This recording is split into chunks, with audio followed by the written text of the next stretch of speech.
சிதம்பரம் பூமியின் மையமா? சிதம்பரம் நடராஜர் கோவில் அது பூமியின் மையத்தில் இருக்குதுன்னு கேட்டதுண்டா? சிதம்பரம் கோவில் தமிழ்நாட்டில் உள்ள ஒரு பிரம்மாண்டமான ஆன்மீக மையம். இது பூமியின் காந்த சமநிலை கோட்டில் மேக்னெட்டிக் இக்வேட்டர் இருப்பதாக நம்பப்படுகிறது. இந்த கோவில் மனித உடலை பிரதிபலிக்கும் வகையில் கட்டமைக்கப்பட்டுள்ளது. இதில் 9 வாசல்கள் உள்ளன.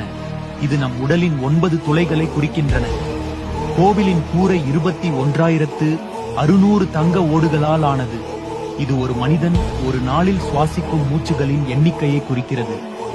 இந்த தங்க ஓடுகள் 72,000 தங்க ஆணிகளால் பொருத்தப்பட்டுள்ளன. இது நம் உடலில் உள்ள நாடி நரம்புகளின் எண்ணிக்கையை குறிக்கிறது. கருவறை கொஞ்சம் இடதுபுறம் சாய்ந்திருப்பது நம் இதயத்தின் இடத்தை பிரதிபலிக்கிறது. சிதம்பரம் கோவில் பூமியின் மையம் அல்ல, ஆனால் அது நம் ஆன்மாவின் மையத்தை தொடும் சக்தி கொண்டது. ஓம் நம சிவாய.